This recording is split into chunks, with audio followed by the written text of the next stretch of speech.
Habíamos visto en videos pasados que existen cuatro estados de conciencia. El primero es el sueño, el segundo es el estado de vigilia, que es en el que nos encontramos actualmente, el tercero es la conciencia de sí y el cuarto es la conciencia objetiva. La traducción literal del griego al español de la palabra psicología es el estudio del alma. Hay que comprender ahora que psicología también significa el estudio de uno mismo. Resulta que la psicología es la clave del conocimiento, pues de ahí se debe de arrancar antes de poder conocer y entender el universo. Digamos que no se puede estudiar la psicología como hoy día lo hace la ciencia, como se estudia la química o la astronomía, es decir, algo que está fuera de uno mismo. Debemos entender también que el hombre es una máquina y debemos empezar el estudio de uno mismo conociendo tanto sus piezas, sus funciones y las condiciones de un trabajo correcto o defectuoso. Empecemos por las 7 funciones de la máquina humana. Decimos que la máquina humana tiene funciones diferentes. La primera es la función del pensamiento o el intelecto. La segunda es la función del sentimiento o las emociones.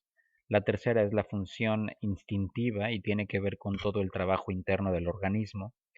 La cuarta es la función motriz y tiene que ver con el trabajo externo del organismo, el movimiento en el espacio, etcétera. La quinta es el sexo, es la función de los dos principios masculino y femenino en todas sus manifestaciones. La sexta es la función emocional superior y empieza a aparecer en el estado de conciencia de sí.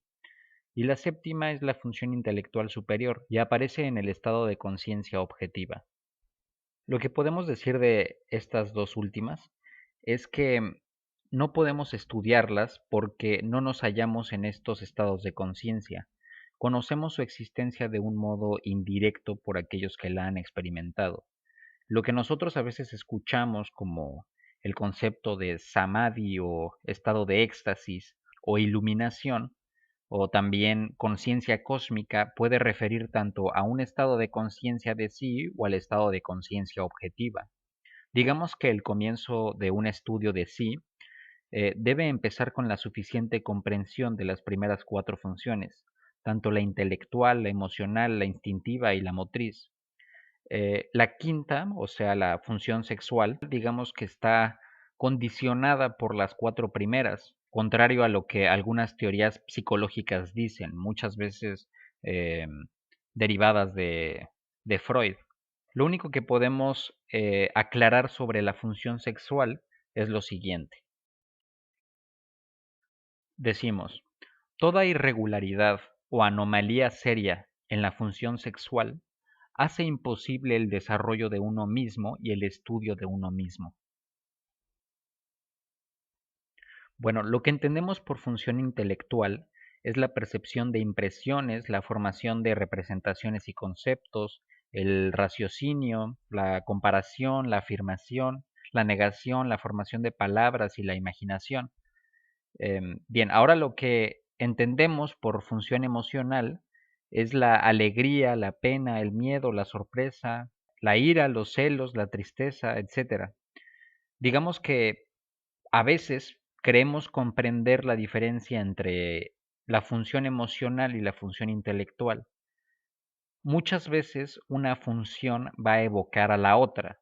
Digamos que primero se presenta la función intelectual y de ahí evoca ciertas em, características de la función emocional o viceversa. A veces primero se presenta la emocional y llega a presentar luego la intelectual.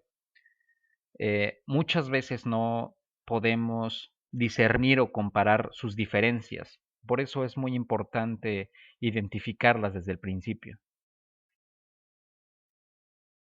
Muy bien, ahora la función instintiva está dividida en cuatro. La primera división de la función instintiva es todo el trabajo interno del organismo o la fisiología, como la digestión, la asimilación, la respiración, la circulación sanguínea, el trabajo de los órganos, la construcción de nuevas células, la eliminación de desechos, las glándulas endocrinas, etc.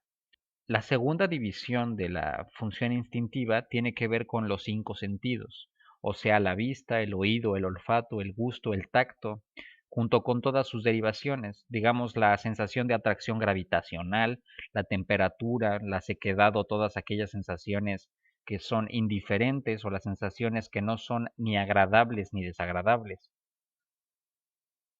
La tercera división de la función instintiva tienen que ver con las emociones físicas o sensaciones que son agradables o desagradables, como los sabores feos o buenos, olores agradables o desagradables, los masajes, el dolor físico, etcétera. Aquí en esta fotografía podemos dar una representación breve de lo que nos referimos, que son las emociones físicas, por así decirlo. Y la cuarta división de la función instintiva son todos los reflejos, tales como la risa, el bostezo, la memoria física como la memoria del gusto, la memoria del olfato o del dolor. Ahora, la función motriz son los movimientos exteriores, como caminar, escribir, hablar, comer, y recuerdos que de ellos quedan, atrapar algo que se cae, el reflejo rotuliano de la rodilla. Para poder diferenciar la función instintiva de la motriz, digamos que la función instintiva es innata y no necesitamos aprenderla. Las funciones del movimiento no son innatas y hay que aprenderlas para usarlas, tales como los ejemplos que acabamos de dar, entre ellas pues, caminar, escribir, dibujar, surfear, tocar un instrumento. Bueno, aparte de estas funciones básicas de la motricidad, existen otras funciones raras del movimiento que van a ser muy importantes porque representan el trabajo inútil de la máquina humana. Digamos que es un trabajo no previsto por la naturaleza y que consume gran cantidad de energía. Entre ellas está la formación de los sueños, la imaginación, el ensueño, el hablarse a uno mismo, el hablar por hablar, y generalmente hay algunas manifestaciones incontrolables que entran como las funciones raras de la motricidad. En el segundo estado de conciencia, que es el estado de vigilia, que es en el que nos encontramos, las cuatro funciones pueden servir para orientarnos y pueden ser comparadas y verificadas, pero también pueden crear muchas ilusiones y debemos utilizarlas en la medida de lo posible. Digamos que en este estado y a través de la manifestación de las cuatro funciones principales, se han creado millones y millones de teorías y libros y observaciones falsas y deducciones y conclusiones falsas que ni siquiera nos damos cuenta de ellas. Si nos diéramos cuenta de ellas, dejaríamos de creer en nosotros mismos y en todo lo que llegamos a escribir o estudiar. Digamos que las cuatro funciones básicas pueden manifestarse en estos cuatro estados de conciencia, pero los resultados difieren enteramente.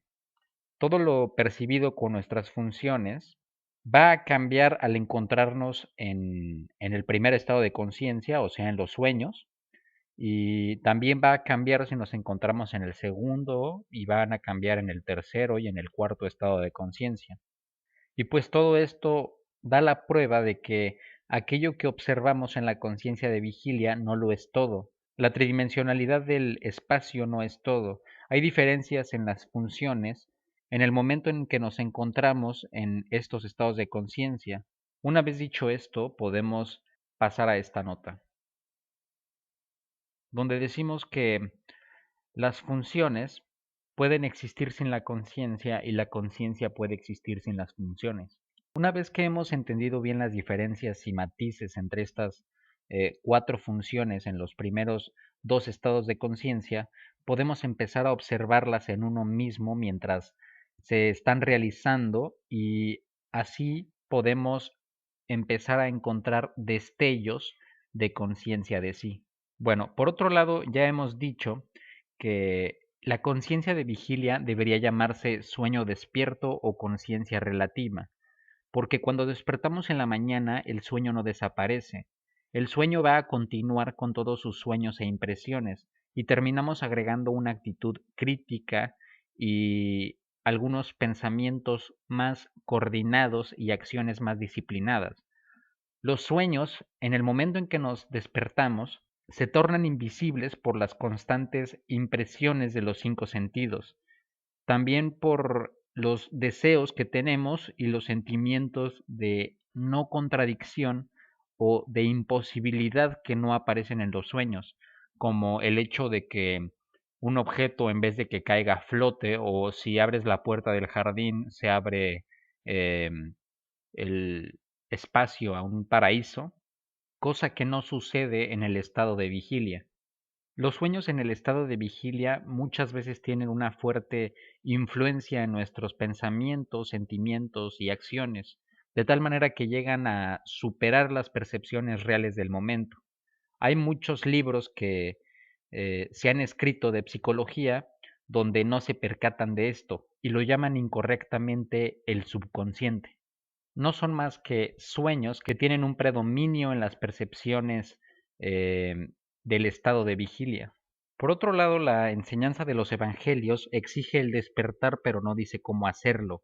Nosotros estamos en camino a despertar desde el momento en que nos damos cuenta de que realmente estamos dormidos. Nadie puede despertar sin darse cuenta de que dormía. El despertar es mucho más profundo y complejo de lo que parece a primera vista. Despertar no tiene nada que ver con creer en ciertas teorías de conspiración absurdas como el terraplanismo o los Illuminati, o aquellos que creen en algunos sistemas religiosos pseudoesotéricos. El despertar no tiene nada que ver con darnos cuenta de la corrupción de nuestros líderes políticos. Despertar es acercarse a la verdad, y la verdad no llega a nosotros en los primeros dos estados de conciencia. La verdad se empieza a adquirir al percibir la realidad objetivamente, más allá de nuestras ilusiones sensoriales y nuestras tres dimensiones espaciales. Una persona jamás podrá despertar antes de darse cuenta de que está dormida. Mucha gente que estudia libros de autoayuda o de la nueva era y de yoga y de ocultismo y de metafísica cree estar despierta y no se percata de ni siquiera entender qué significa el despertar.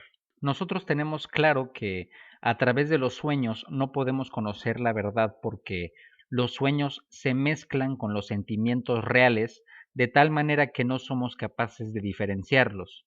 Mucha gente se cree profeta al recordar en sus sueños que vieron el fin del mundo o alienígenas, pero en el segundo estado de conciencia, o sea, en el estado de vigilia, la verdad se convierte en relativa. Digamos que las leyes físicas son percibidas relativamente, de tal manera que las podemos llamar conciencia relativa. En el tercer estado de conciencia podemos conocer toda la verdad sobre nosotros mismos. Y en el cuarto estado de conciencia, el hombre ya está en condiciones de conocer la verdad sobre todas las cosas, de tal manera que puede estudiar las cosas tal como son. Resulta evidente que la adquisición de la conciencia de sí va a suponer un trabajo arduo y prolongado. Pero ¿cómo es que una persona puede realizar este trabajo si cree ser consciente? Evidentemente esto es imposible. Dicho todo lo anterior, debemos dar una definición adicional a las dos anteriores de la psicología que mencionamos en otros videos. La primera definición es que la psicología es el estudio de la posible evolución del hombre. La segunda definición que dimos es que la psicología es el estudio de uno mismo. Y la tercera es que la psicología es el estudio de la mentira dentro de sí. ¿Qué queremos decir con la mentira? Hay que entender que hay diferentes clases de mentira. Va a ser peor la que el hombre dice sin saber que miente. Ya sabemos que en nuestro estado de conciencia actual no podemos conocer la verdad, pero podemos simular que la conocemos, y eso claramente es mentir. El hombre cree saber sobre Dios, cree saber sobre el universo, cree saber sobre física, cree saber sobre medicina, sobre política, psicología, sobre lo que sucede después de la muerte, o también saber sobre filosofía y en realidad no determinamos que solo mentimos al no poder conocer la verdad y que creemos que sabemos algo de ella. El hombre al final tiene que estudiar una realidad artificial y un hombre artificial, sin siquiera conocer al hombre real. Según el sistema del cuarto camino, el hombre está dividido en dos partes, lo imaginario y lo real, o también llamados la personalidad y la esencia. Podemos empezar diciendo que la esencia es lo innato en el hombre y la personalidad es lo adquirido. Podemos decir también que la esencia es nuestra desde el principio y la personalidad es algo que no es nuestro, sino que es algo inventado, por así decirlo. Por un lado, la personalidad puede ser cambiada, puede ser moldeada y también puede ser dañada. Claro, estas tres cosas pueden hacerse muy fácilmente, pueden cambiarse fácilmente, moldearse fácilmente y dañarse con facilidad. Y por parte de la esencia podemos decir que es de diferentes grados. A esto nos referimos que en los primeros grados, para poder entender la esencia, comienza en la base del cuerpo físico y en su psique. Empieza, digamos, con las habilidades que son innatas, como, por ejemplo, tener un buen oído musical, tener un don de idiomas, o también ser bueno para los deportes. Por parte de la personalidad podemos decir que se adquiere por imitación consciente o inconscientemente. Esto lo ponemos entre comillas porque ya explicamos qué significa ser consciente. Entonces, al referirnos a que sea consciente o inconscientemente, puede ser que un bebé, pues no se da, un niño no se da cuenta que va adquiriendo la personalidad de manera consciente o inconsciente. Claro, esto entre comillas, porque a veces un niño tiende a imitar rasgos de la personalidad de algún personaje ficticio. También se va adquiriendo y moldeando por la educación, por la imaginación. Vamos a explicar después qué es la imaginación en el sistema del cuarto camino. También se van adquiriendo gustos adquiridos y repulsiones artificiales. Sobre los gustos adquiridos y repulsiones artificiales es como, por ejemplo, simplemente al que le gusta o no le gusta el chocolate o el aguacate. Este es simplemente un ejemplo. Pero los gustos y repulsiones artificiales van a desempeñar un papel muy importante, pero también desastroso en la vida del hombre. Digamos que por naturaleza el hombre debiera amar lo que es bueno para él y repudiar lo que es malo para él. Em, si la esencia domina en el hombre, tiende a ser más sano y normal, pero si la personalidad domina, comienza a amar lo que es malo para él y a repudiar lo que es bueno. Una vez que hemos explicado introductoriamente lo que es la personalidad y la esencia en el hombre, a veces es común encontrar que la esencia queda estancada en la niñez, porque las condiciones de la vida moderna así lo favorecen. Termina por agrandar la personalidad, pero no la esencia. Por otro lado, también podemos decir que las funciones que mencionamos, la instintiva, la motriz, la emocional y la intelectual, tienen 4 cerebros o centros de actividad. Es como si estas funciones tuvieran estos 4 centros, donde la estructura de cada centro, junto con todas sus capacidades y sus lados fuertes y puntos débiles, van a pertenecer a la esencia. Por eso los pusimos del lado de la esencia. Y digamos que todo lo que contienen proviene de la personalidad. Digamos que es lo que cada centro adquiere a lo largo de la experiencia de vida. Y bueno, por último mencionaremos esta nota. La personalidad tiene que ser secundaria y subordinada por la esencia. Este principio es la principal razón por la que nuestros líderes políticos no pueden gobernarnos. Su personalidad ha crecido, su esencia se ha estancado y hay una falta de armonía en ellos y no se conocen a sí mismos. Estas condiciones crean la imposibilidad de dirigir nuestra sociedad y sus decisiones forman parte de diferentes yoes, contradiciéndose constantemente.